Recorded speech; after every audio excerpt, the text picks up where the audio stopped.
My son and I experienced one of his first real snowstorms together earlier this week. Being from the south, we decided to take full advantage of it, squeezing in as much playtime as possible before the powder inevitably melted into the mud and slush of a Georgia winter.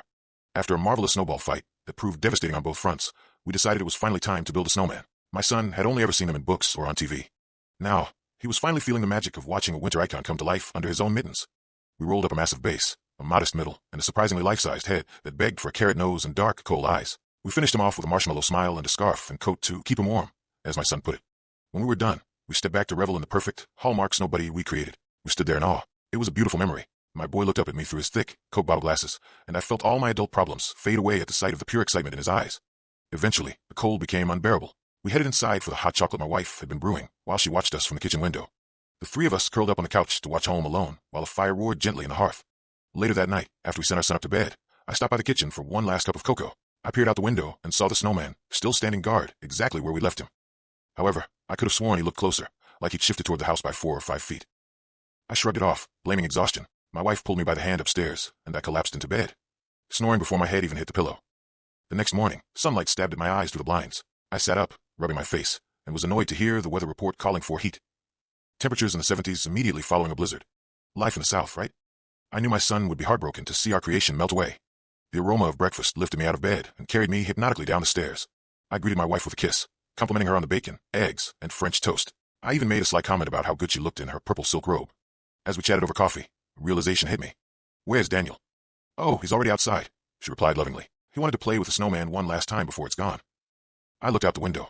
Sure enough, I saw my son climbing all over the snowman, treating it like an obstacle course. I chuckled to myself before scarfing down my food and heading out for work. I'd only been at the office for 3 hours when my phone began exploding with calls. When I finally answered, my wife was frantic, her voice teetering on the edge of a breakdown. "Daniel's gone," she screamed. What do you mean he's gone? Where did he go?" she wailed, a sound so sharp I had to pull the phone from my ear.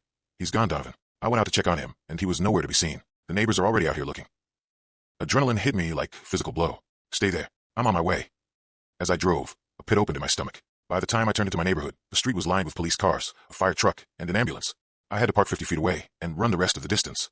My wife was a wreck. Her mascara ran in dark streaks, and she collapsed into my arms. At that moment, my own dam broke. I became a blubbering mess, begging officers for news they didn't have. The search lasted well into the night. As the sun began to sink, I noticed something that made me go cold. It was hot enough for all of us to be sweating. The yard was a graveyard of gray slush and mud. Humidity hung heavy in the air. Yet the snowman remained. It looked as chilled as ever, standing solid, only now it was a good 6 feet from its original spot. I stared at it, wondering how it could possibly be standing in 70-degree weather. My wife approached me, her eyes drooping with exhaustion. "They still haven't found him," she whispered. "Donovan, it's dark. Our boy isn't home." "I know, sweetie. Have faith. We'll find him." I eventually convinced her to go inside and rest. She begrudgingly retreated to our bedroom and collapsed. I stayed outside, paced the yard, and looked for any sign of a footprint in the mud.